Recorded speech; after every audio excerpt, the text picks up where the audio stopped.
Hi, so today I'm going to be giving you a tour of my room decorations. Not like my actual room, but just like the decorations I have. So we start off with the ceiling. That's where I have like these flower stickers and then like flower and peace sign little cutouts. The stickers are peeling and I would take them down, but I'm scared to get on the ladder to like get them off the ceiling. So they're gonna stay there. So then you actually like get to go into my room. On my door I have all these stickers that I've just been collecting. Whenever I get a sticker that I like, I just put it on the door. So then you go inside and you're greeted by the ghost of JFK from Clone High. He likes to stay there. I don't move him. So next to him there's this note that says don't forget your name tag, because I oftentimes do forget my name tag when I'm getting dressed for work. Then there's this big Spider-Man Into the Spider-Verse poster. I really like it. It was like the first poster I ever got and it stays there. Then there's this Sound of Music poster. I don't really like the Sound of Music, but my grandma got it for me. Then there's this second Spider-Man Into the Spider-Verse poster. I don't know if you guessed, but I really like Spider-Man Into the Spider-Verse. Then there's a mini version of JFK from Clone High, but this time he's in color. He was a prop for one of my videos. Then there's the Spider-Man Homecoming poster. Then there's this painting which has a Winnie the Pooh quote on it. I don't really like it, but my mom got it for me when we first moved, and I'm too afraid to tell her that I don't like it, so it sits there judging me. Then there's this Scott Pilgrim poster as you get ready to leave.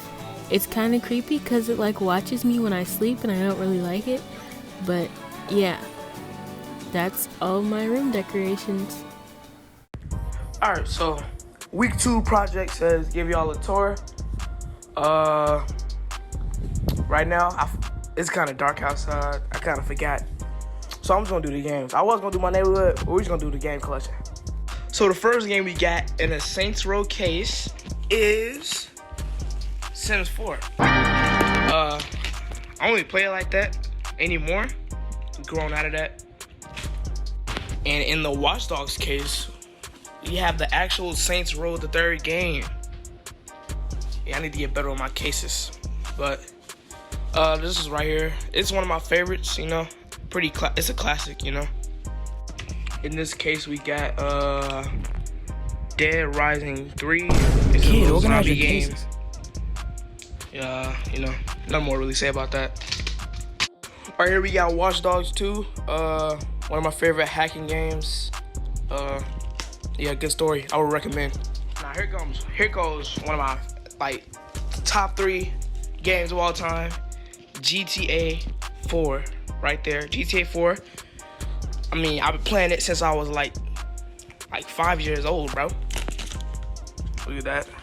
I would recommend if you can take violence. Here goes one of the trashiest football games of all time. Here goes Rainbow Six Siege. It was a gift. I didn't buy it, but it's a decent game. But you know, right here is a classic WWE 2K16. Yeah. I have to hop on mobile for this one. I don't got the actual disc. The important games right up here are both up top. We got NBA 2K21 Next Gen. It's like one of the worst 2Ks, but still kind of fun. You know, if you like basketball games. My favorite game of all time, GTA 5. You know, it has everything mixed in one game together. Literally the perfect game, except it has violence if you like. Some of you guys don't like violence. And we should look at that. There's no more games. It's been your boy, Jonte Arrington. And I'm out. What it do? Sauce up on you too. You know I'm dripping, baby, and you dripping too. I know you love me, baby, and I love you too. I know you love me, baby, and I love you too. What it do?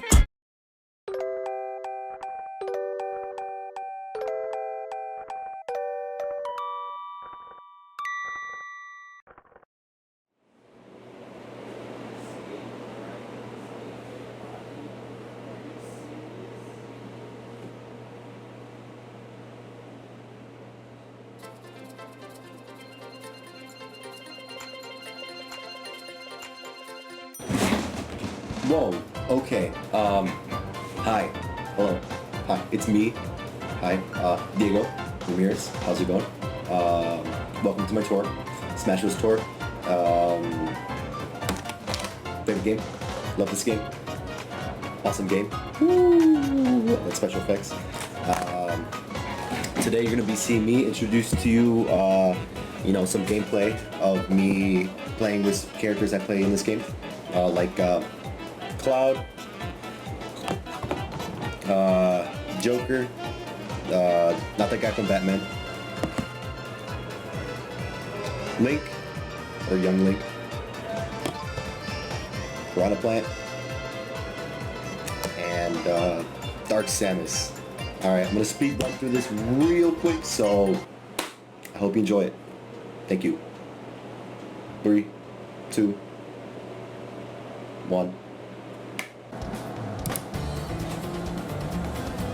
And shabang! Here we are. Super Smash Bros. Fantastic game.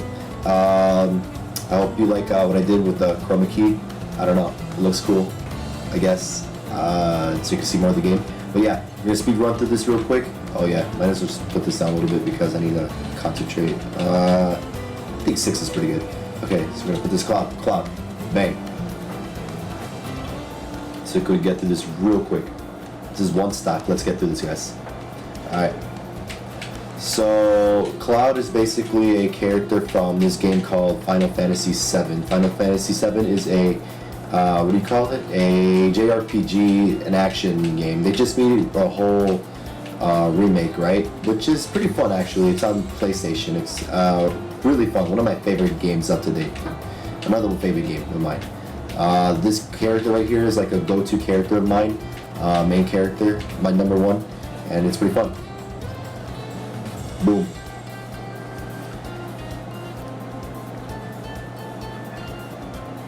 That's my boy. That is my boy right there. Let's go. Okay. We're gonna keep going. We're gonna keep going. Let's go. Let's get through this. Speed run. Shut bang. All that good stuff, you know? I don't know if anybody plays Smash Bros. In this ASM program, but if you guys wanna play some Smash, just hit me up. Okay. Anyway, so Joker. Again, from Persona 5, not from Batman. Alright, so let's give a quick rundown of this guy real quick. So, Joker is from this game called Persona 5, which is a game on PlayStation as well. They just made a whole sequel that's not exclusively PlayStation anymore, but it's the same thing as Final Fantasy VII. It's a JRPG, not action actually, my bad. But it's really fun. It has great story, which is also another favorite game of mine. I like PlayStation games.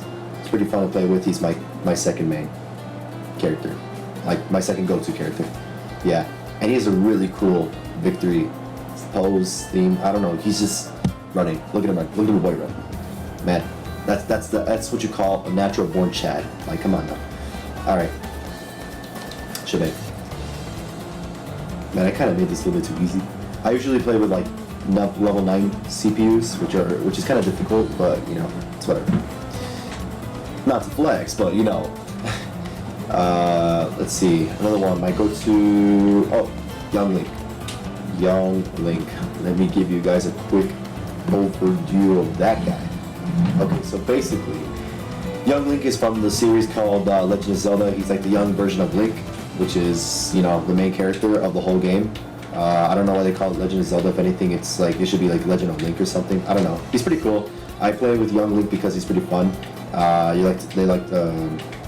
Wait, I'm rambling on and on. My bad. I like to annoy people with this guy because, you know, he's pretty fun to play with. Like, you got them fire arrows, you know, you got a whole boomerang, you know, bomb, blow this guy up. Okay, I just missed that. That's kind of embarrassing. Give me a second. Nope. Alright. Give me another one. Oh. What the? Okay. Give me a second. This is, not... Come on. Come on, guy. You're making this too... Okay, you know, give me a second. But yeah, he originally came from Ocarina of Time, which is like an old game from the N64, and I wasn't around during that time, but that's okay. I hope to play that game soon, you know, all that good stuff. Oh yeah, going pretty smooth. Let's go. So those are like my top 3, right? Good characters to play with. Trust me. All right, let's go with this again. Alrighty. Dark Samus. So, Dark Samus. I don't think you could really say that it's he or she. Dark Samus is like an alien that's like a clone. It's cloned off the original Samus, which is like a whole hunter. Samus is like a hunter in her own game, Metroid. I never really played any Metroid. Actually, that's a lie. I played Super Metroid on the SNES and that one Nintendo 3DS remake that they did, Samus Returns. I forgot, but yeah, Dark Samus is pretty cool because she's floaty and stuff. Like look at that S floaty. Got lots of gadgets and stuff. You could like throw this guy up or like that. Okay, not good look. Just blow this guy up, you know. Originally came from, I think, what was it, Metroid Prime? I never played Metroid Prime, but I would love to eventually. I think they're gonna come out with like Metroid Prime 4, which is pretty hype, you know. They're gonna come out with another game called Metroid Dread, which is gonna come like what, October for the Switch, and I would love to play that game. Let's get rid of this guy real quick.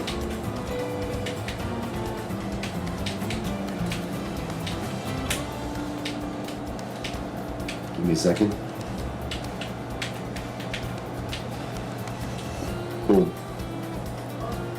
Alright. That's Dark Samus. Dark Samus is pretty fun.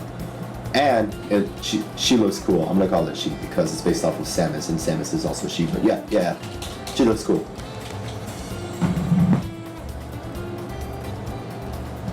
Okay.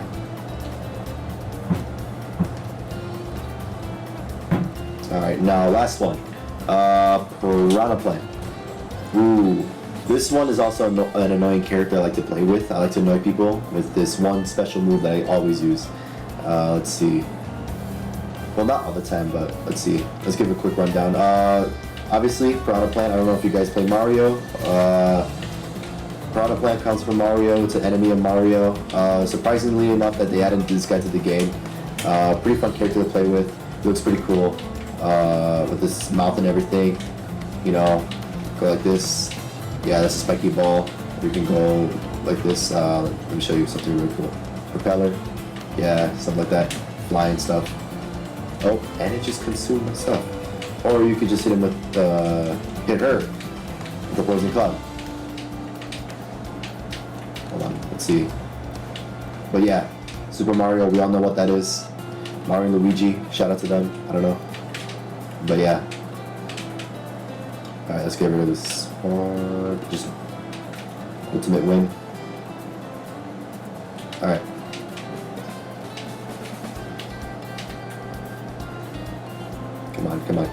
Come on. You're not making this easy for me, dude. Come on.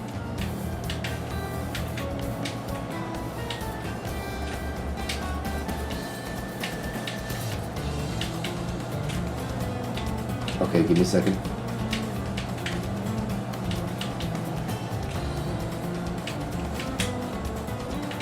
How the... Okay, I got it somehow, but yeah.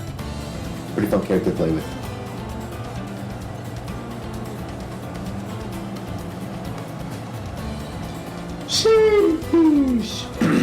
Yeah, sorry if I sound a little weird. Like as I have a cold, so yeah. Well, it's almost gonna be gone, but yeah. Yeah, and that's Smash Bros. All right, so back to you, outro Diego. 3, 2, 1. Yo, hey guys. I just want to thank y'all real quick for watching my video, for watching this Smash Tour video. I hope y'all enjoyed it as much as I did making it, and I hope y'all have a great rest of your days. All right, peace out, good night, or good morning. Today, I'm going to show you how to survive in Identity 5. Not necessarily how to win, but how to not get caught. So the first thing I do when the game starts is head to the nearest cipher machine, which should be highlighted yellow, like the one I'm running towards right now. And as I'm decoding, I keep spinning the camera, making sure that the hunter can't sneak up on me. Or at least not as well. Now, as you can see, there's a little flash of red there. I've slowed it down so you could get a look, and that means the hunter's coming, so I gotta run for it. Heartbeat sound means it's getting close. Music means they're getting really close. And when you start to see a red light, that means they're right behind you. Once you've gotten safely away, it's important to get healed. I happened to find another player, so I had them heal me, and it's good to say thank you while they're doing that. When you're decoding, if someone's in the rocket chair, turn so you can see the outline of the chair while you're working. I didn't go help rescue because someone else was taking care of that, and I'm focused on decoding. Know your strengths. A couple people needed assistance, but I am not good at avoiding the hunter, so I hung back. Again, if you run into other people, it's really helpful if you heal each other. The moment the cipher machine's done, we're gonna run for an exit gate. Now, the one we're heading towards shouldn't have the hunter there, but we keep our eyes peeled, just in case. Because hunters sometimes can teleport. Sure enough, the hunter teleports, there's the tiniest flash of red, and I make a U-turn and head towards the other exit gate.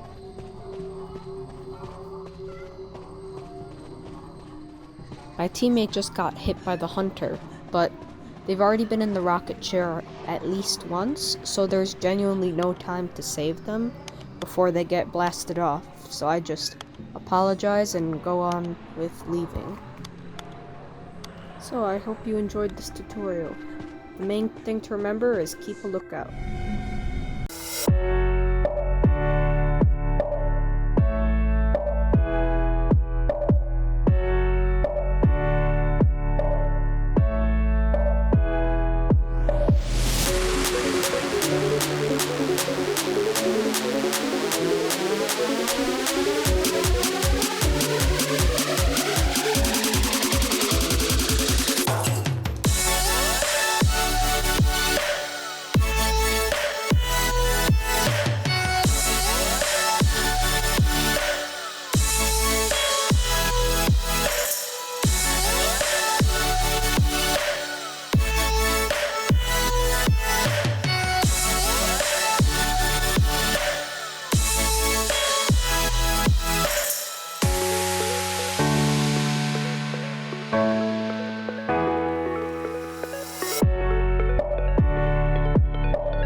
Today I'm going to be making French toast, so let's get into it.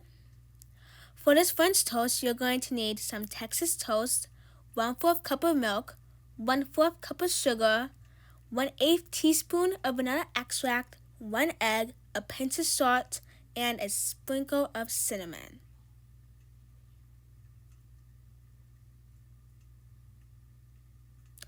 So first, I'm going to pour my 1/4 cup of milk into my bowl.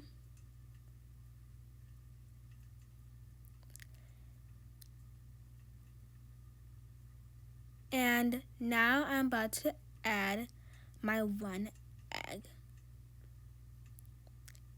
Cracking it, putting it in the bowl. Ooh, that was really smooth. And now I'm going to whisk it. Whisking it.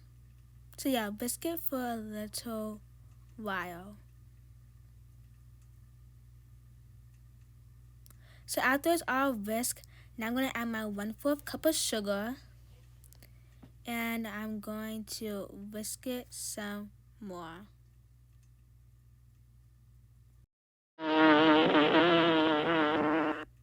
So after whisking, now I'm going to add my 1/8 teaspoon of vanilla extract to my batter. And I'm going to mix it. And then after that, I'm going to add my pinch of salt.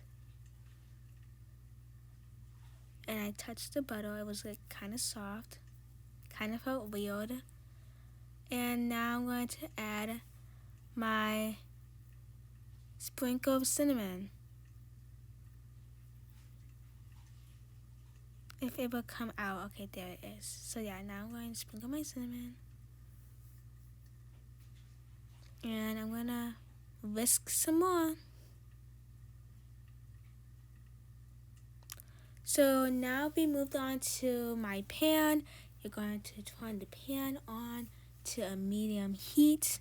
And you're going to add your butter. And you're going to let it melt. And move around with a spatula. So after you put your butter in, now you're going to put your bread in the mixture and leave it on for a few seconds on each side. Now you're going to put your piece of bread in the butter and you're going to let it sit for about 2.5 minutes on each side.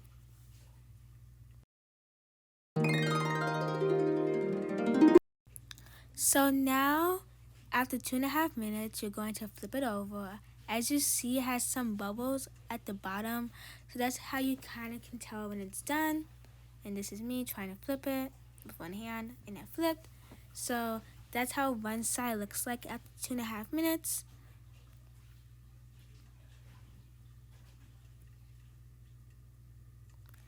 So after another 2.5 minutes, I'm going to flip it over again. And that's how I like my French toast, like that type of darkness. If you want it to go darker, you can definitely leave it in there for a longer period of time. So now I'm going to put my French toast on my plate. And now it's time to choose my topping that I'm going to put on it. So for my topping, I chose powdered sugar, and I'm just sifting it over, and I'm kind of spilling it, and that's how you make French toast, guys. I hope you guys enjoyed this video, and thank you so much for watching.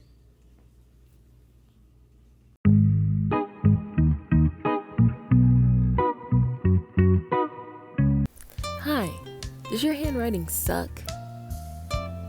Do your parents say your handwriting is like chicken scratch? Do you wish you just knew how to write gooder, better?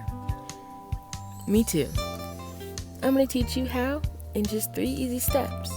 How you can go from this to this in 3 easy, simple steps. I'm going to teach you how to write good, how to write better.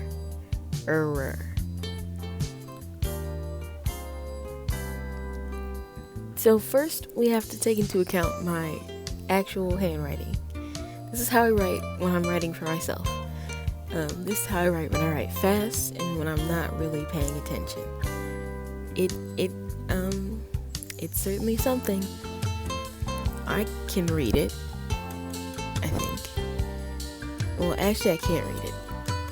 Because, anyway, can you read it? What does it say? Try and figure it out.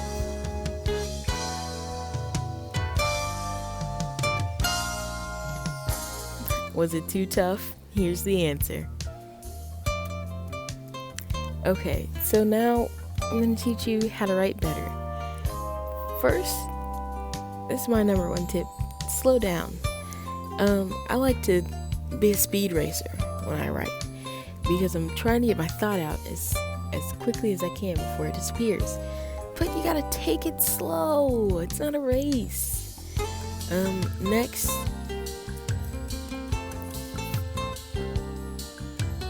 Oh, make sure you space out your words. That's my fatal flaw.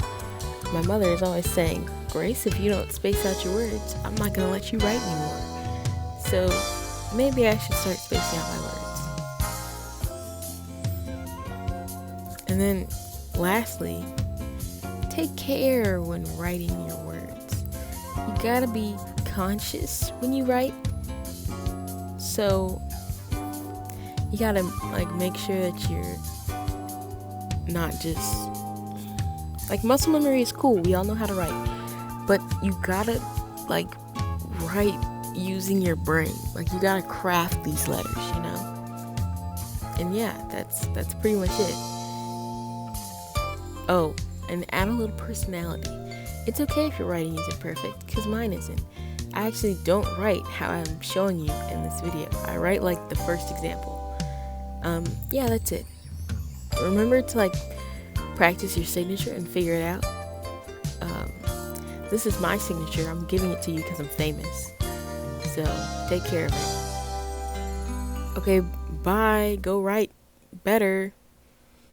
Alright, so what I'm going to be doing for Project 3 is showing you guys how to make music on your phone. For all the people who like doing that or want to try it out. So you just want to head to the App Store, download the app BandLab, because that's the one I'm going to be showing you today. So once you download BandLab, you want to open it. I don't know if it tells you to make your account at the screen, because I downloaded this app a long time ago. But if it does, just do that. Or it doesn't, just ignore that advice. So you want to click that plus sign at the bottom. So when you click the plus sign, this screen should open up. Just swipe over to the blue where it says import track.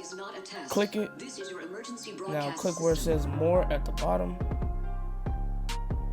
When you click it, all your audio tracks and stuff like that should pop up, and that's where you put in your instrumental and beat used. So once you get there, this screen should pop up, and then you're basically ready to start recording. Press that red button and get ready to start recording. It's been your boy, Jonathan Arrington, and I'm out. What it do? Sauce up on you too. You know I'm drippin', baby, and you drippin' too. I know you love me, baby, and I love you too. I know you love me, baby, and I love you too. What it do? So my tutorial will be on how to defeat the Ruined Guardians in Genshin Impact easily.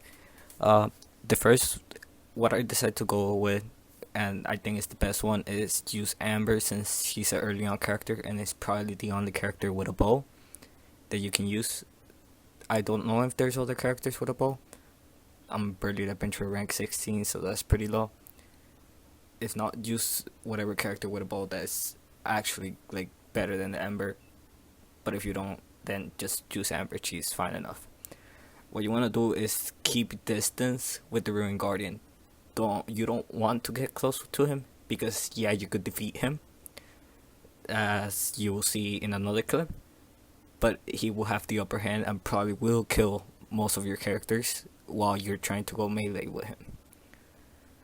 So what you want to do is keep distance with him, and every time you see the missiles, like right now, going after you, you just want to dash away and keep running as soon as the missiles get close to you, so like that the missiles don't have time to turn around and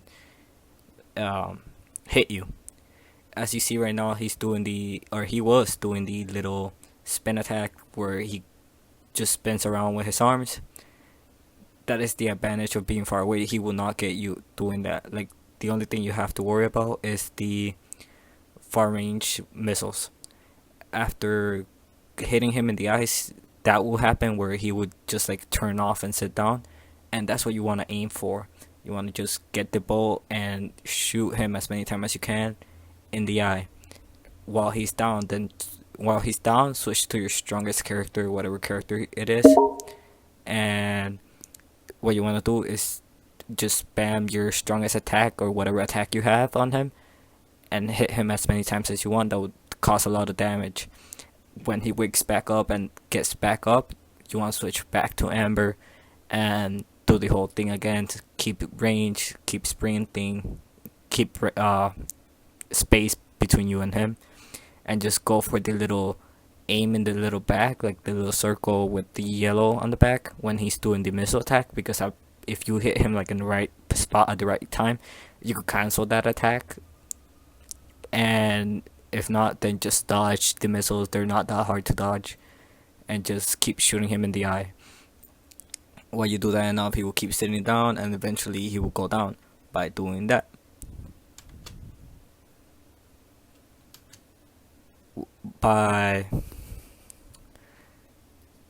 So you see again, he sat down. I switched to my strongest character, and I kept hitting him with the spam attack that she has, or it's not a spam attack, but like I keep charging it up and I keep hitting him, and eventually I was able to defeat the character. Now here we're in the second clip, and this right now I have a setup with only swords, smiths. So this is kind of to give you like a thing what will happen if you only use swords when you're attacking this guy. So he would just keep obviously you're gonna have to get close range. You do have some mid-range attacks, but they're not gonna be that useful, to be honest.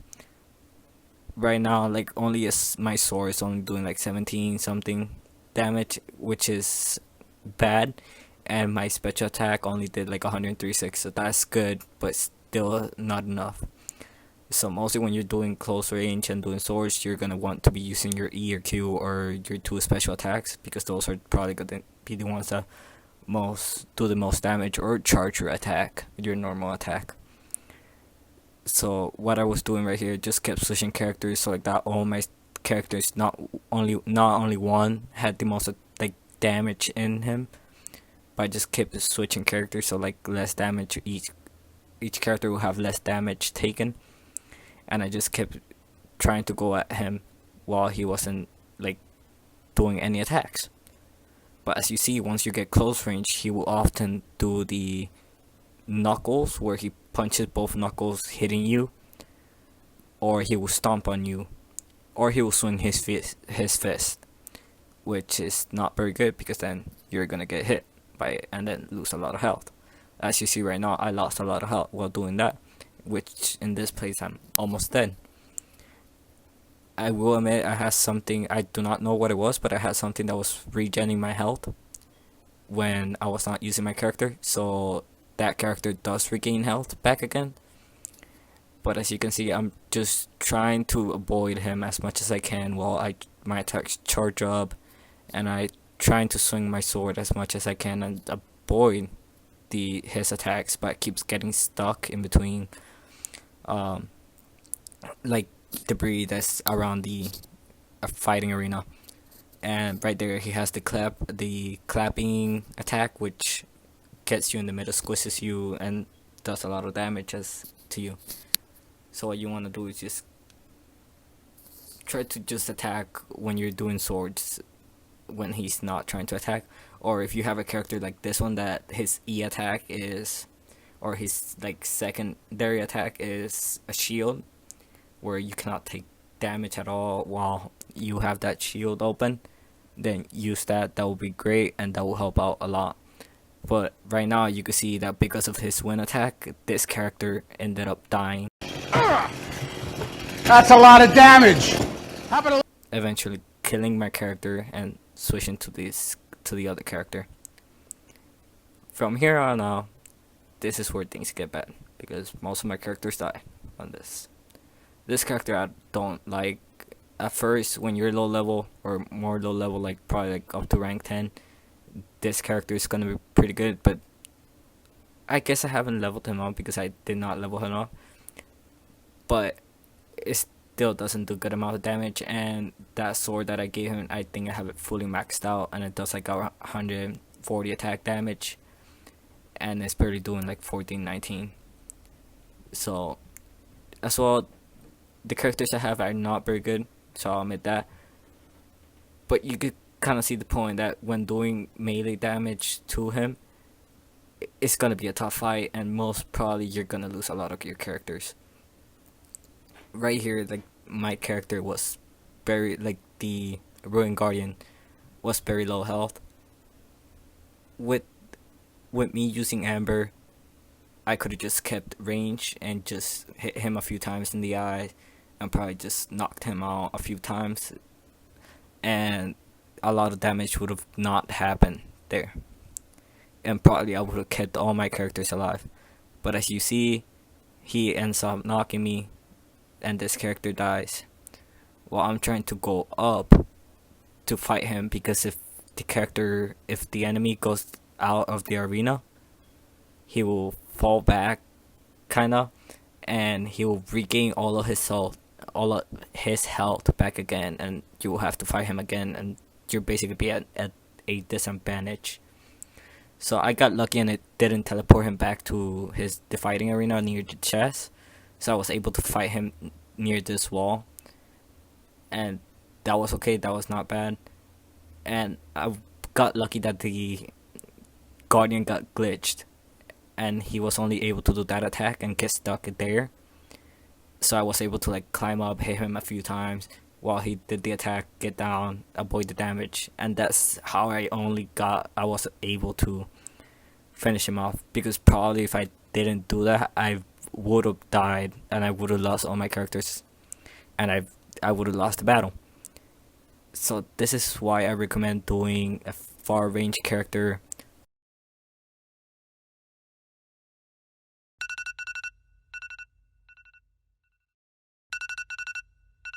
So the first thing I do in the morning is get up, walk to my bathroom, and get to brushing my teeth.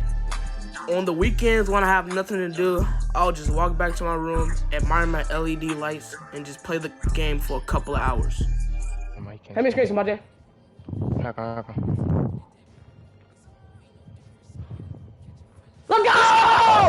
Let's go! Hey, go ahead, game chat.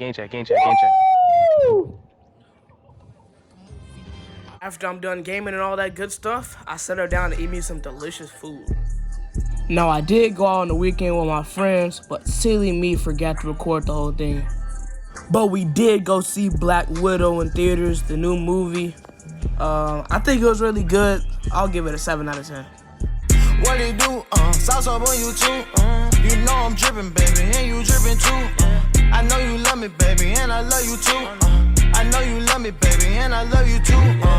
What it do? 9:45. Wake myself up. Drag myself to the bathroom and get ready. And by getting ready, you should know what I mean, do you?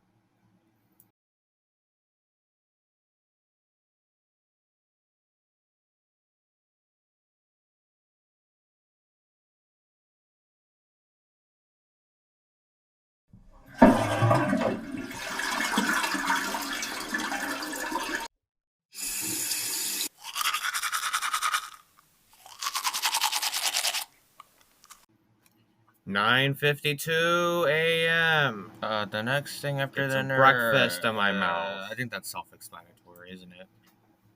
10 a.m. You know what time it is. Just look at what's next.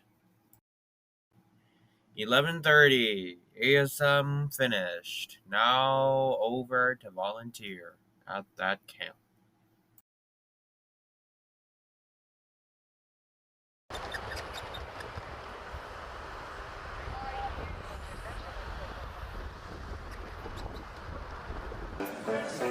Calm yourself, man! The lion must get back in its den!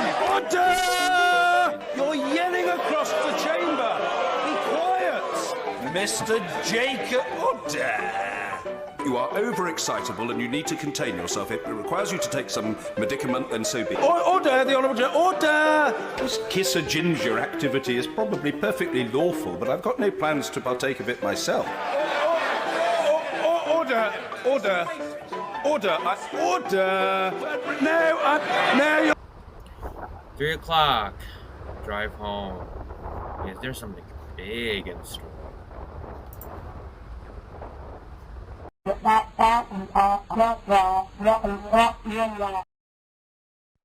After class at 6 o'clock, it's dinner time. But much rather to show respect. Your host and your dining partners will greatly appreciate your manners. Good table manners are a proof of your social skills, and because of that, they're often part of an interview process for hiring positions or people where you have a lot of client contact. Just the other day, I talked to an entrepreneur, and he only hires people after he had lunch, dinner, and a drink with him because he wants to see how they react in different situations, and without proper manners, he won't get the job, that's for sure. Table manners also help you so you don't embarrass yourself or otherwise draw any kind of negative attention to you. Last but not least, table manners make other people feel comfortable in your presence and therefore help to keep up the flow of conversation. The next thing after dinner, I think that's self-explanatory, isn't it? Yeah, just look at what's next. Time for the news. Starts at 8.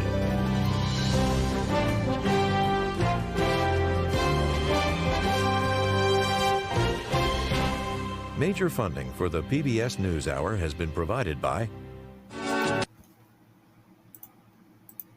Fox 32 News starts now. Good evening. Thank you for joining us tonight.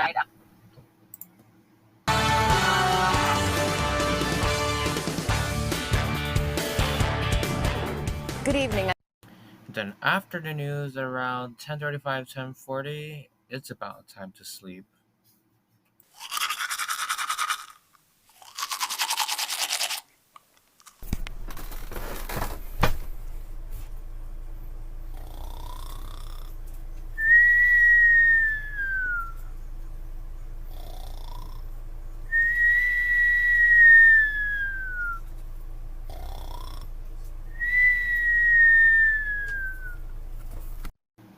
Alright, and that is my weekday. Just so you guys know, weekends are very different. Drastically different, actually. Well, who cares? Well, yeah. Weekends are weekends. They have to be different. Very different, actually. And yep, that's it for my week. That's it for my day. Thank you all for watching.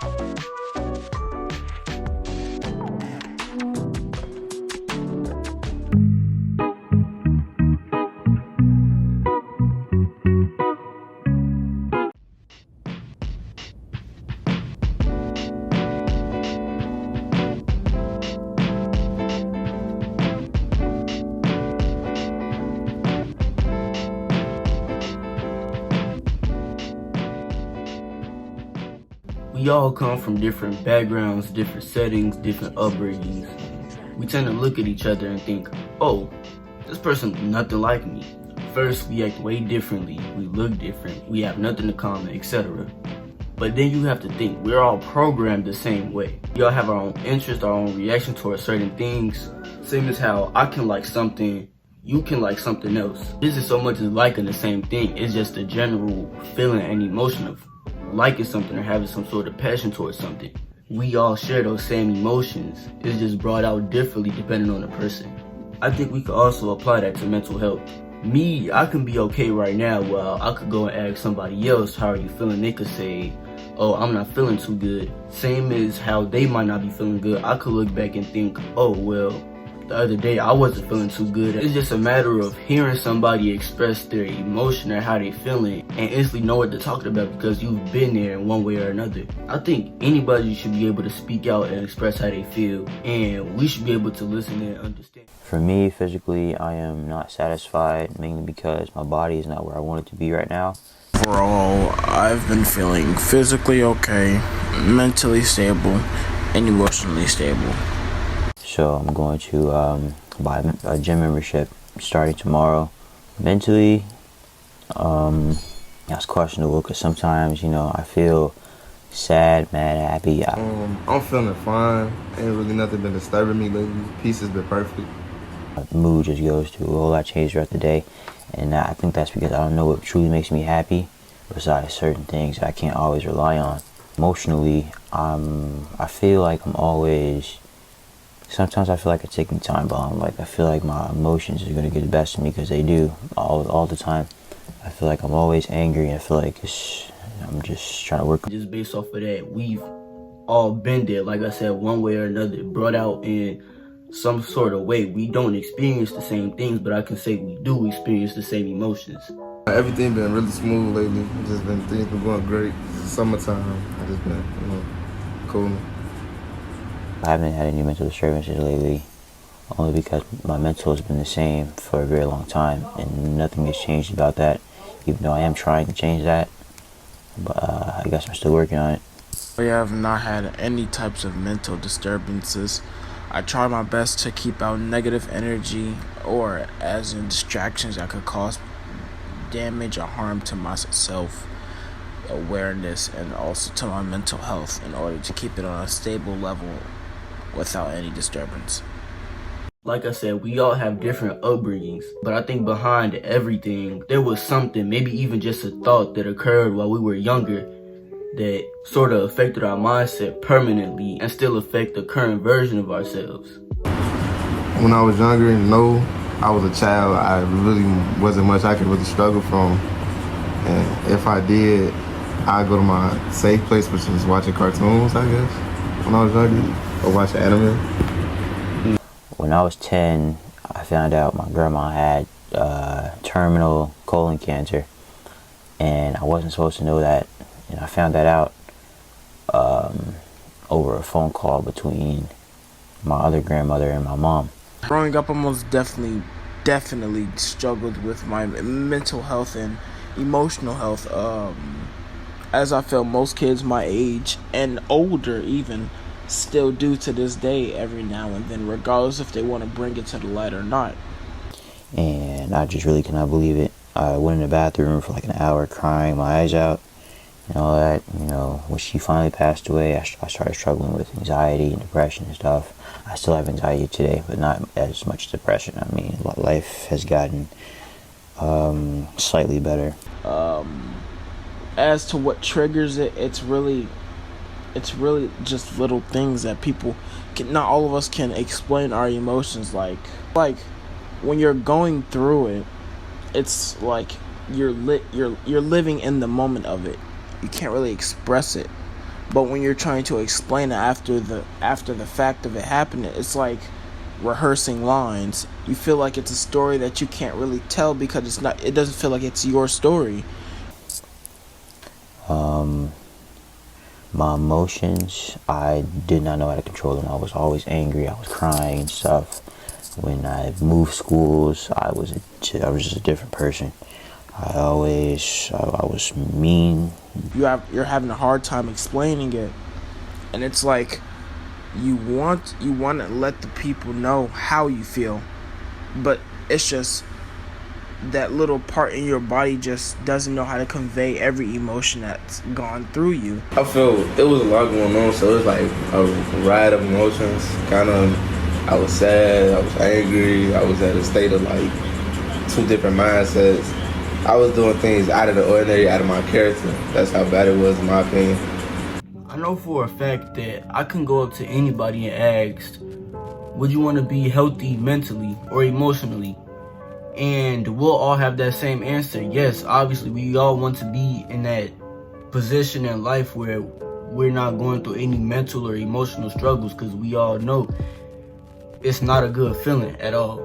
Unfortunately, some of us reach that goal harder than others. Some of us reach that goal way completely easier than others. It's not necessarily because we're not doing the right thing. It's just we have that starting position in life that's different between everybody. We'll all start somewhere differently in life.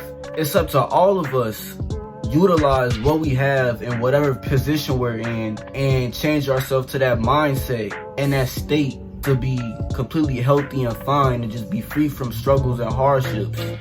It's pretty much like a journey, and we all set out to it in order to reach that common goal. And at the end of it, we're all gonna come out however we wanna be, not personality wise. Sometimes by the end of it, we might not even be the same person. We might be a completely different person, either for the better or the worse. Today, I'm a more secluded person than I was when I was that age. I prefer to be alone most of the time, even though I have a lot of people that like me. I have a decent amount of friends in and out of school. I don't know how to express myself well, depending on who you are. It takes me a while. I have anxiety that I have a hard time coping with. I'd most definitely say that my mental health from like about 2 years ago has improved like drastically. Like when I look at the old me, I look at a guy who was misguided at some point in life, who was just looking for a place to be in. Like he just wanted a place of his own. In my past, I was trying too hard to be someone that I wasn't. Trying to be this kid that was happy on the outside when really I wasn't. I can't lie. I wasn't always the best kid in the crowd. I didn't have it like that. So I wouldn't put that out there like I did have it like that. I've had my fair share of hurt, fair share of pain, fair share of depression, fair share of mental illness, all that. I refuse to ever abandon that. And I feel like when you abandon your past, you abandon your present. You want to embrace your past. Embrace your flaws. When you embrace your flaws, you lead yourself to bigger self-growth. If you can't recognize your past self, how can you recognize the man in the mirror that's just standing before you now? And being in a different position in life from other people, problems are going to come with us way differently than how it might come with the next person. It might come easier, it might come harder. And while it might come easier for that person, there's a separate issue that they have that you don't. Overall, we have to adjust to our own circumstances that'll obviously be different from the next person and come up with our own methods to cope with it and remain stable until we get through with whatever we're going through. Personally, me, I feel like controlling my emotions comes a lot with thinking and living in the moment. I say this all the time, live and think in the moment. When you live and think in the moment, you save yourself a lot of problems. My only two methods are, actually three. My only three methods are listening to music. Music is always my getaway from everything. I could just sit in my bed and listen to music all day long, especially since I actually like music and I like, listening to artists that relate to me, something I can vibe with, something I can dance to, sing to. I like singing. I like playing video games, not all the time though, because they can get boring after a while.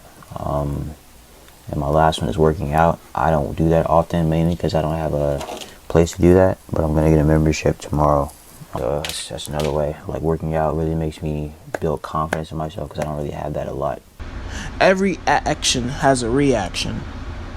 If you react the wrong way, if you display the wrong actions, you'll get the reaction you're looking for, whether it's an expected reaction or an unexpected reaction. Which is why it's best that you pay attention and look everything, see everything through before you react to it. That's how you'll be able to control your emotions. It's easier said than done, most definitely, and it takes time.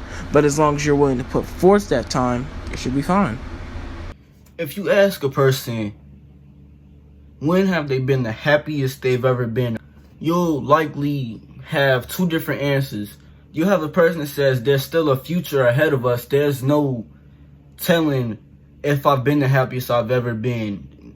And the other answer you might have is the type of person who could look back on a day from the other week where they were just really happy and better than they've ever been, maybe say for a while. But I think the overall thing that you can take from that question is we don't know when's the happiest we'll ever be. We might be able to recall a day we've been the happiest, but there's no guarantee in our future that we'll be happier than we ever been in our past. There might be a day in the future where we've been happier, but the truth is that we don't know. So personally, I think the only option is to keep putting that effort each and every day, being optimistic of the future and just going off of the past and just putting an effort to make each day better. Treat every day as if, okay, this next day is gonna be the happiest I've ever been.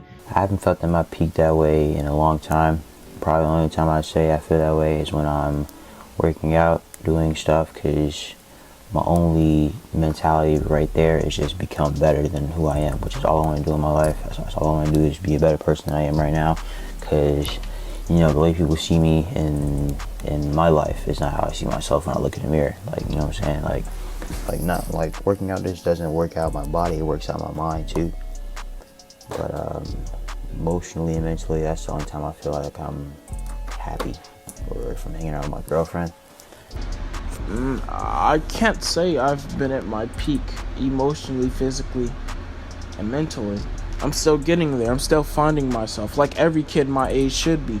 No one is the happiest they've ever been right now. No one's there yet. First off, we need to stop chasing the mindless concept that happiness is supposed to be given. It's not that at all. Life is hard when you don't put forth the effort of being happy. Life will never be hard, and if it wasn't hard, it wouldn't be life. Why did you choose to do this documentary? Well, when I first had the task of doing the documentary, I was kind of looking around and looking at things to do. And my first couple ideas were things that were like my interest, but then I said, if I'm going to do this and people are going to watch it, then I might as well do something that's going to relate to other people. So thing I instantly thought of was mental health. Not everybody's in the same healthy mental space. We all going like our struggles when it comes to mental health. I feel like you probably answered this, but what did you hope to get out of it, the documentary? I want people to watch this and think, oh, this is just another documentary about a topic. I want people to take something from it and like know that this was actually made with a purpose. I want people to watch this and keep in mind that, like I said, we've all been there. We're all currently going through it. And as humans, we were all placed on this planet together. We should be able to help each other. I want everybody to know that wherever they look, there should be at least a handful of people they can go to and at least talk to, and simply just talking to another person should be able to somehow help them. Even if another person can help them physically, but just simply having a person that's there to listen to you, that should be enough to like help people. Not like this is an issue that can be eliminated.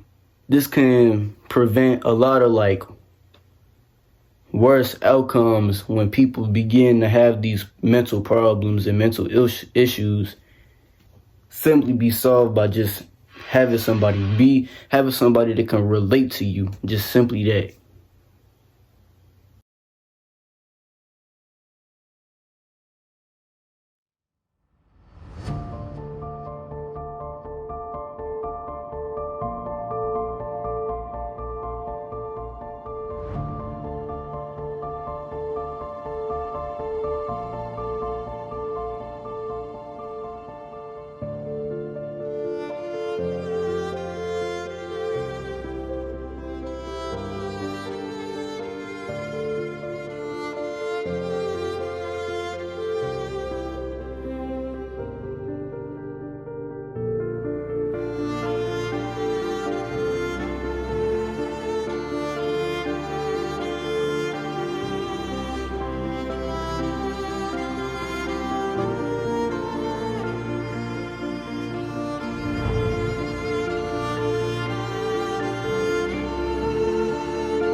What's going on, guys? It's your boy WWE SmackDown, and today we're gonna be calling Mickey Mouse at 3 a.m.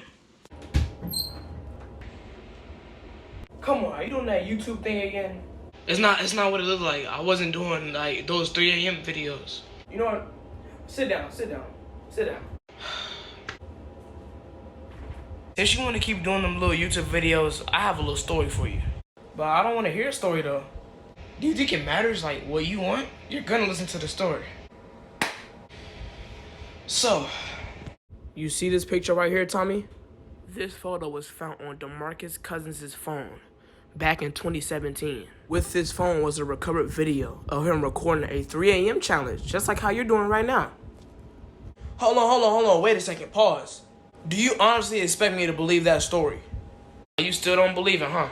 Well, since you don't believe it, let me show you this video I got from the dark web. One day, I'ma have it one day. One day, we gon' get it one day. What's going on, guys? It's your boy, Young Silo in the building. And today, we're gonna be doing a 3 a.m. challenge. I'm finna pause here. Are you sure you ready to see what happens next? Not really, but you can show me. I'm finna press play. So, as you know, and that right there is the last video of him ever seen. No one knows what happened to him. Anyways, that's why you should never do 3 a.m. videos, and goodbye.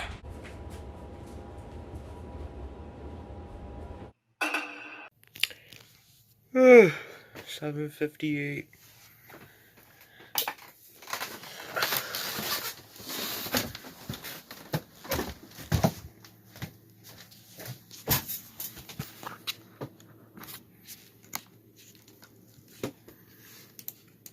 Here we go.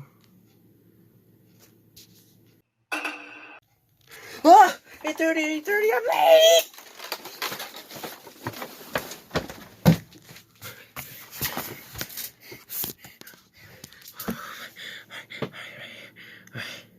Normally.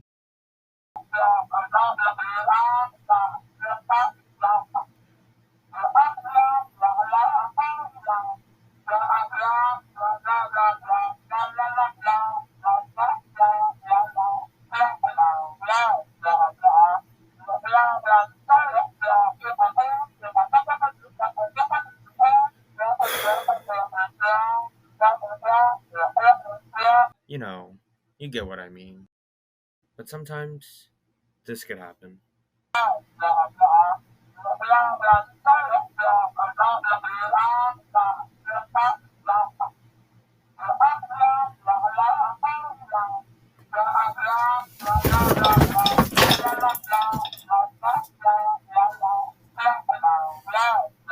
Or this. Alright, now on to math.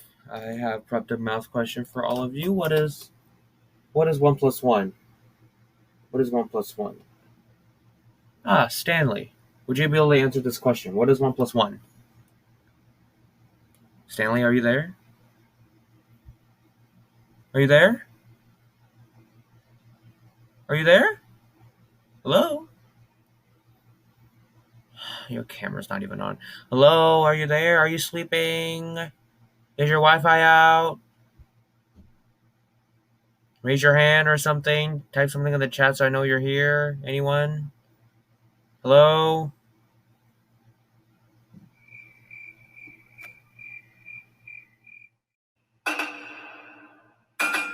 Surely, now that you have seen the introduction, that you can relate to almost everything that I have shown. If it is not this, then it is this.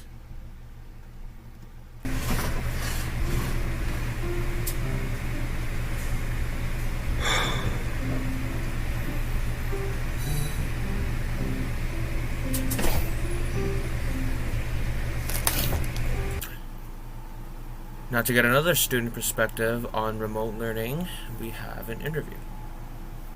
Alright, so with me here is Marlena Wu. She is now an 8th grader. She's going to be an 8th grader on August 30th. She was in 7th grade when remote learning happened. So, hello, Marlena. Hello. Okay, so how would you describe remote learning from your experience? Well, personally, I think it's a lot better than in person, but I feel like a lot of people disagree. But for me, personally, it was pretty good. Okay, so from last school year, compare your grades from the 2019 to 19 to 20 school year and the 2020 to 2021 school year. Well, for me, it was relatively the same. Grade-wise, it was pretty similar, but like work ethic-wise, I feel like remote learning was a lot easier. So, I mean, my grades are, basically the same. Okay. Alright, so how has your personal life changed? Like, did you sleep later and wake up later? Did you make new friends? I definitely slept and woke up a lot later than usual. But friend-wise, I kept my same old friends. I didn't make any new ones necessarily. Pretty much lost all of my social skills, so that's going to be tough. Alright. Alright, so how did you feel at the beginning of the last school year, that you're going to start up the year remotely? I was pretty excited, actually. I feel like lots of people weren't really necessarily excited, but I was. I took into, consideration, the COVID cases and stuff. We don't want to go and, catch COVID. And also the part where we got to sleep and wake up later. And also, you're doing school in the comfort of your own home, so, what's better than... You're right. So when CPS gave you a chance to go back to school in April, did you go? Why or why not? I did not go, actually, because at that time, not many of, my family members and stuff were vaccinated, and we live with our grandparents, so technically it wouldn't be very good if we went to school and then caught COVID and then spread it to our family. Okay, so in a couple weeks, we're going back to school. How do you feel about that? I mean, I don't know. It's kind of a mixture of both, excited but also a little sad. I kind of wanted to continue remote learning, but at the same time, I know we can't do remote learning forever. And if we go back in person, it's kind of starting to get back to normal, before COVID times and things. Okay, so when we go back to school, do you think that your safety will be impacted in any way? Safety, it's a little complicated, I guess. Because if you go back to school, of course, you're seeing more people and interacting with them. So there's always a chance that they might have COVID. But at the same time, I trust that, the school made, safety precautions, especially, mandatory, mask mandates at school. But at the same time, there's always a risk, so you never know. Okay. Alright, thank you, Marlena. Thank you for having me. Alright, let's get to the facts of remote learning. All that talk. Yeah, let's get to the facts now. So, according to Huntington Learning Center, they have an article they posted an article in January about remote learning. Huntington Learning Center, pros and cons of remote learning. So, the pro, it builds independence. For some children, remote learning may have taught them to lean on themselves to figure things out and get things done. It also allows them to go at their own pace. We have a con. With so much of that forced independence, some students might struggle with that, particularly for those who don't have good study skills, or if they are in a household full of distractions. For the younger ones too, I have a sister in kindergarten. They need more of that parental guidance. They need more hands-on. They have a device in front of them. That's all they have. It's usually the teachers who are at school who are holding their hands and leading their way through school. But no, it's not. It's actually the parents, and the parents sometimes don't know what to do with that. We have a pro. Remote learning brings the focus back to learning. For some kids, the classroom might be a scary place to be in. They feel insecure, they feel uncomfortable, they feel reluctant to raise their hands. Remote learning might be the best for them because you're in a comfortable environment. You're in an environment where you're familiar. You're in your house, okay? You can focus. The kids can focus on their learning. They're more comfortable to speak up, and more comfortable to raise their hands, more comfortable to excel in the work. But there is a catch here, a con here. There is less opportunity for interaction and collaboration. That is true. That is true. They miss out the chance to engage with one another and their teachers in person. Having that human-to-human interaction, it's irreplaceable. It's irreplaceable with remote learning. Trust me. Well, yeah, we're working well. They're still important, but the thing is, for a breakout group, it still doesn't work. In my experience too, it still doesn't work. It's also easy to get ahead and extend your learning for yourself. That's a pro.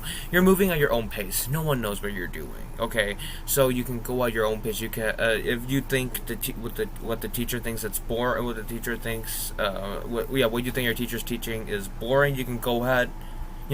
Go ahead with yourself and learn some more things on your own after school. But the con here is it's easy to fall behind. It is very easy to fall behind. If you're learning things, you think it's boring, you might space out because you're in a comfortable environment. You know where to space out. You know where to go to in a boring situation. You space out, you don't listen, and then there you go. You fail on your exams, you fail on your quizzes, and that's how you fall behind. No one knows what you're doing, especially on Google Meet and Zoom. No one knows what you're doing. You could be on YouTube when the teacher is talking. Well, the thing is with remote learning, that's one component of remote learning, that's social interaction, how fall behind. We actually have some data from last year. Last year, CPS released how many students got A's, how many students got F's last November. So 5% of reading grades handed out in the first quarter, they were F's, compared to 1.9% of the first quarter that last year. So we're talking about last November. So we're talking about the last school year, the 2020 to 2021 school year. 5% of them were F's last year, compared to 1.9% last year. That was also similar in math. On reading, A's actually made up 34% of reading grades, up from 30.8% that last year. Math scores were also similar. So more kids are getting A's, but more kids are also getting F's. There were also fewer B's and C's in each subject, and students of all races saw increases at both ends of the scale. They either got more A's or either got more F's. Don't forget the education system in Chicago is racially flawed. And that is it. Thank you guys so much for watching. To all the students and teachers out there who are going back to school later this month or early next month, good luck. Have a great school year. Be safe and be well.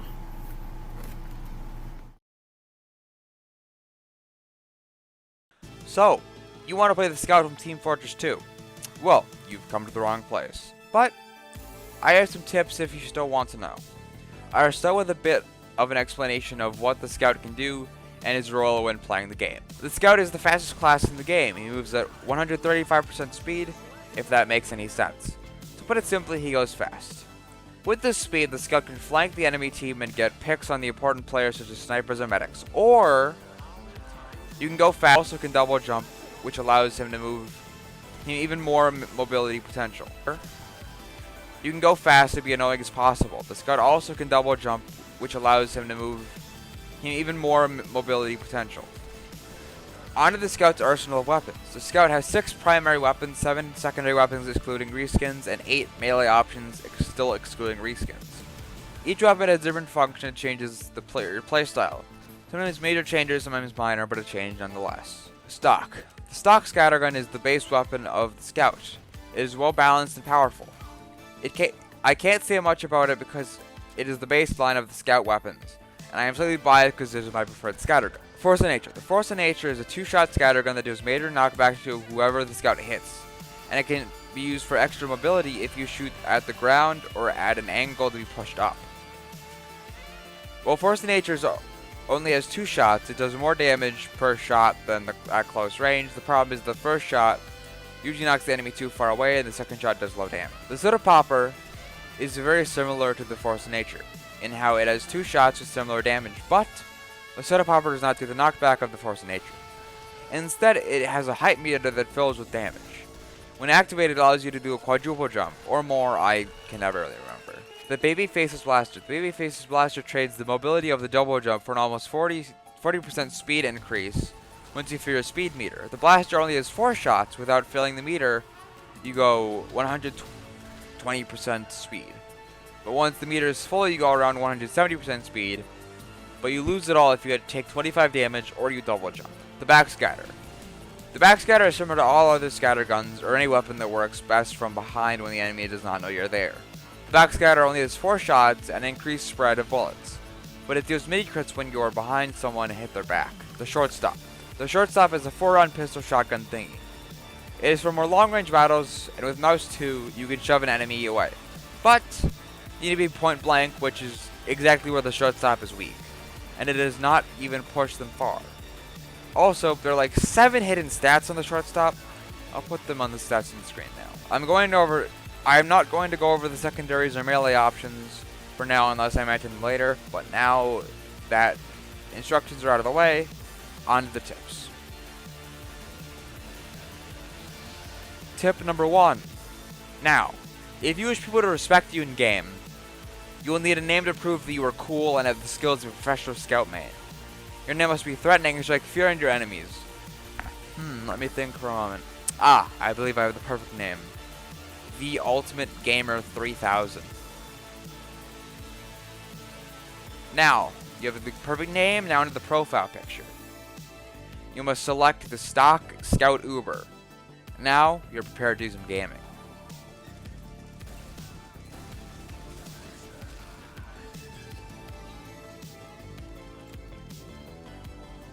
Tip number 2. Forget everything I said about the 6 scatterguns because you only need 1. The Force of Nature. When using the superior scattergun, you may only play on Sawmill, High Tower, and maps that you can get environmental kills. Now when you are on the correct map, find the place to camp for your unfortunate victims who you shall send to their doom over the edge or into a saw blade. Tip number 3. Cosmetics are everything in Team Fortress 2. The better cut your cosmetics, the better you are at the game. It's a simple system. Now, craft your superior loadout. Start by buying 3 buckets of Bitter Taste of Defeat and Lime, or Pink as Hell, and paint every scout cosmetic that you own pink or lime green. Once your cosmetics are up to standard, you must spend around $45 on a professional killstreak Australian Force of Nature to prove your devotion and superiority with Scout.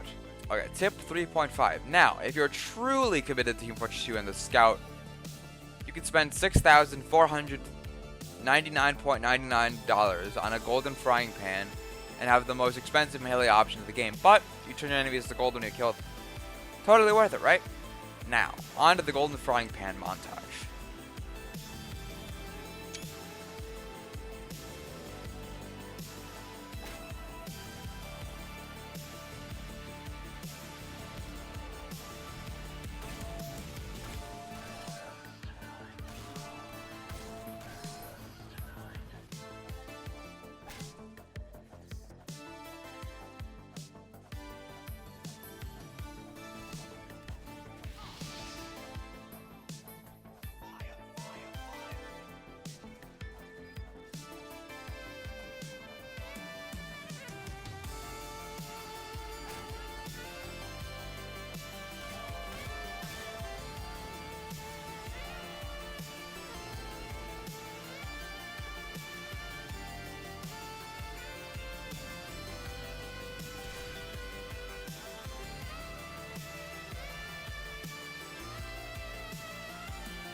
Tip number 4. How to use the Scout's speed ability properly along with his mobility. The Scout also has a double capture rate when on the payload or capture point. So, make sure you prioritize the objective over all else. This is especially important when playing on Capture the Flag, 2 Fort, or High Tower. Now, before all you are running off and capturing all those objectives, I'll give you an example.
Tip number 5.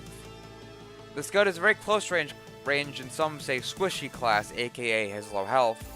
This poses a large problem when dealing with engineers and sentries. Sometimes you just suck up your Scout pride and change class to deal with these stupid engineers that are everywhere. So, press the comma key, select the soldier with a direct hit, and kill some sentries, destroy them all.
Now, the moment you've all been waiting for has finally arrived.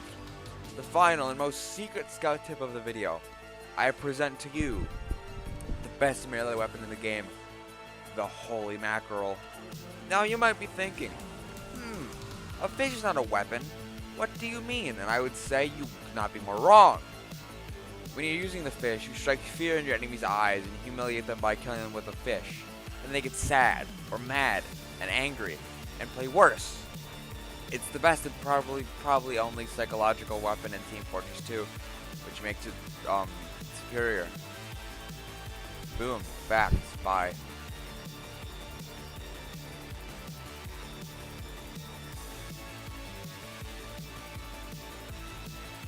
Hey you, do you suck at making movies? Don't answer that. I know you do. Do you wish you knew how to make the perfect movie? Yeah, you do. It's a good thing you're meeting me. I hold the best kept industry secrets on how to make the perfect movie. So listen up. Okay, the first thing you need to make the perfect movie is the perfect script.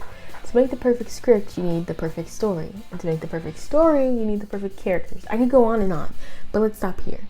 I'll tell you about characters. So the perfect character is someone perfect and awesome like me. They gotta be cool, and that's it basically. If you have a little lame loser character, nobody's gonna want to watch that movie because your character's a loser. Why would somebody want to watch a movie that they could watch for free in their bathroom mirror, you know? Okay, good character, check. Now we need a good story. A good story has things like action, peril, romance, drama, just the good stuff, you know? That's why all my movies have the good stuff. No boring stuff. Add anything that's predictable. That's why to make a good story, you should have plot twists every 5 minutes. Keep the audience on their toes. Okay, now I'm going to show you an example of a bad story with bad characters. Take note. Hey character 2, I'm character 1 and I'm the main character because I'm important. Because I just am. Okay, character 1, that's cool. I'm also important, but not as much as you, because your name's in the title. Cool. Yeah. You see what was wrong? Too much talking. Boring!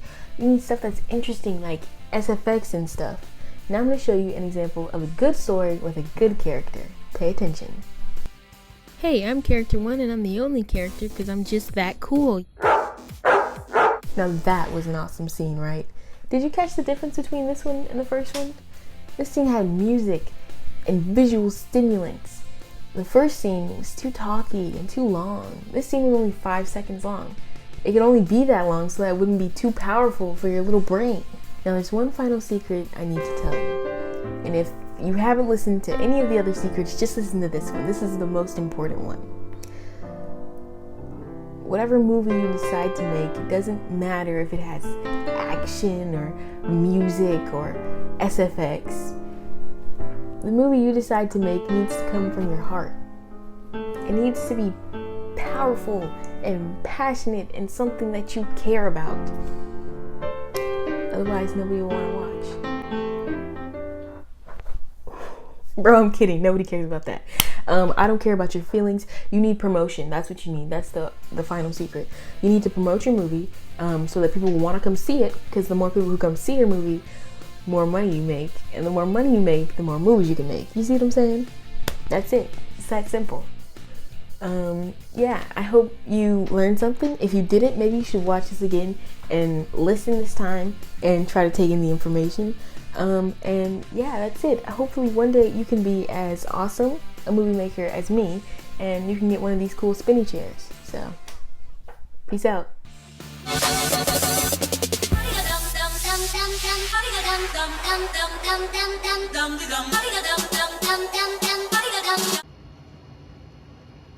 Yo, John, man, what's good, man? What's up, man? Nothing much, man.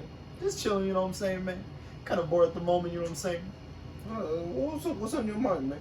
Yeah, nothing much, man. You know, what you doing right now, though? Yo, man, I'm making the fire tracks right now, bro. You want to hear it? You making music, bro? Yes, sir. You want to hear my music? All right, bro, play that beat, play that beat. I got you. Run the track. CJ on the beat.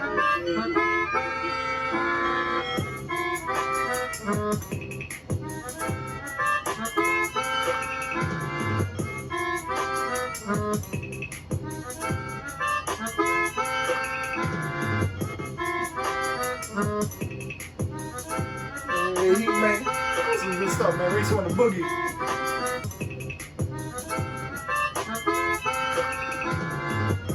But all right, man, that's some pretty good stuff. That's some good stuff, man. Pretty fresh, you know. You know, something that's been on my mind. You know what I mean? You know, I've been doing a lot of creativity stuff lately, man. You know, with all them fresh videos and everything, YouTube popping up. You know what I mean? Almost 100 subscribers.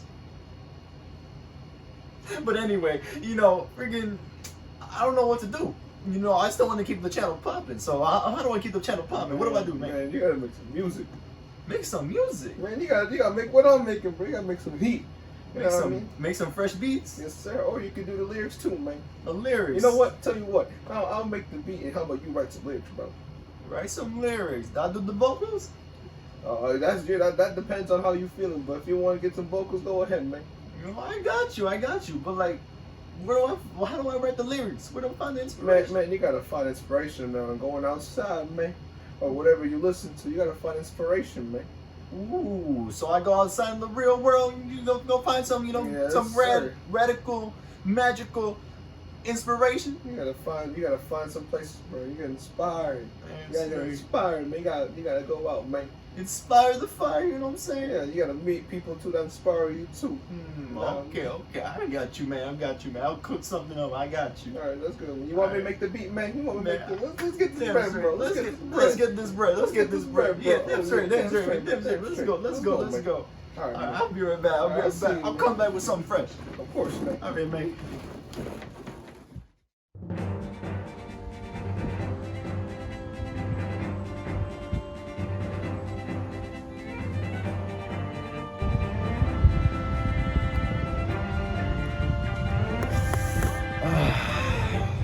Oh my god, this is harder than I thought. Man, why is it gotta be so hot out today, man? But like, what should I write? I don't know what to write. Did I leave the stove on?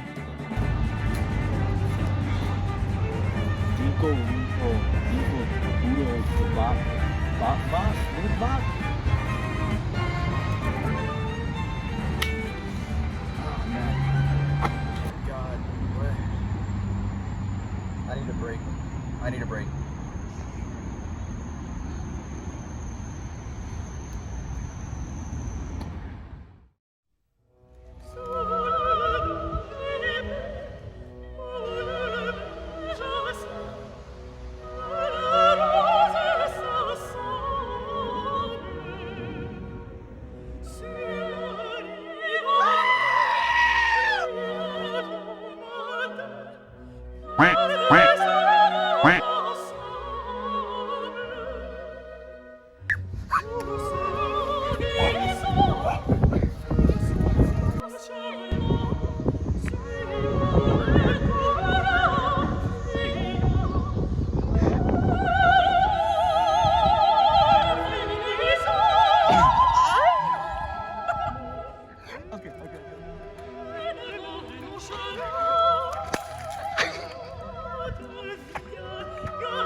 I think I know who to call.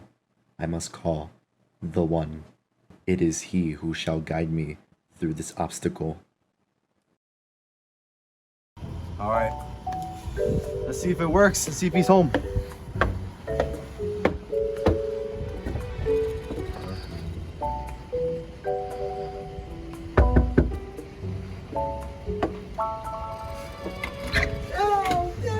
Yo, what's up, man? How's it going, fool? Yo, everything's going alright, you know what I'm saying? Doing a little project, you know what I mean? What you doing so far? I'm wondering if the one is here. Is the one here? Yeah. The one. The one. You know the one? Your roommate. Oh, Juan! Oh, yeah. Alright, Alright, let's go inside. Oh, sí, Juan está allá adentro. In here? Sí. Right? Alright.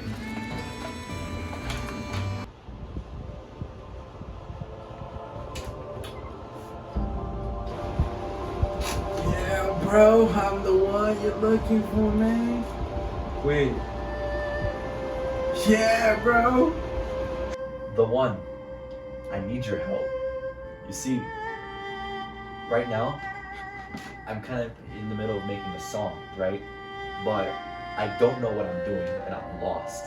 I'm very, very horrible at writing lyrics for a song. And I have no idea what I'm doing. That's why I'm coming here, to see if I can get some guidance from you. What do you want the song to be about? Literally anything random. Anything random at all. I just need your help. Give me your power, give me your strength. Like, deliver me power, deliver me your strength, so I can be able to write a bombastic song. Alright, you know what I mean? I'll see what I can do, my friend.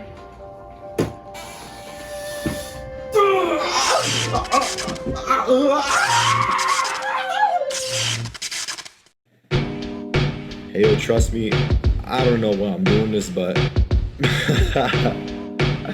I guess I'm doing it anyway, so in the track.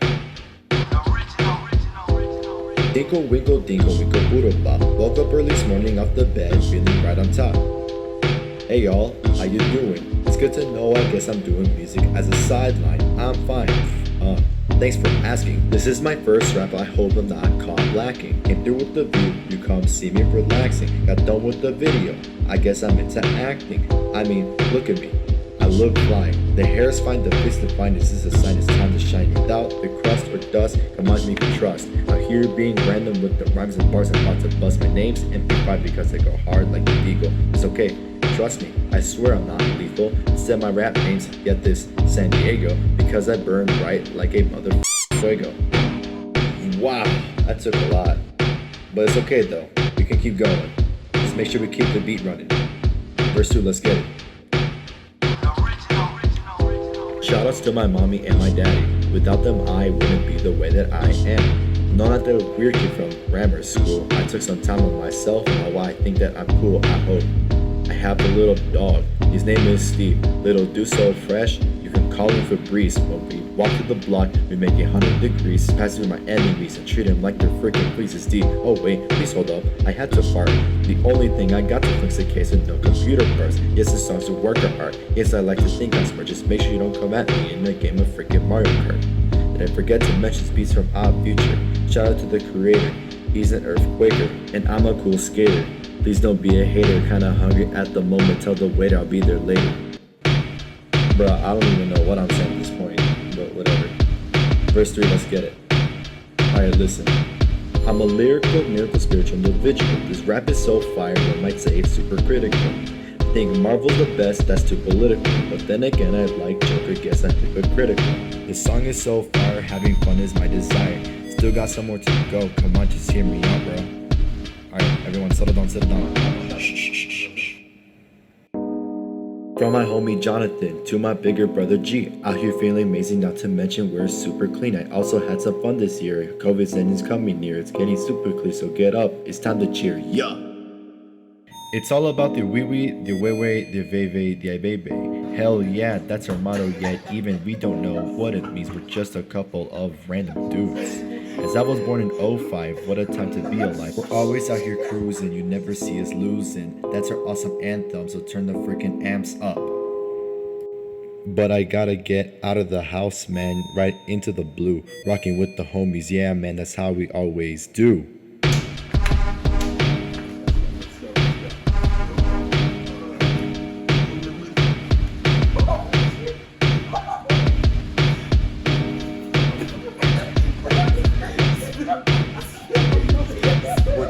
We're done.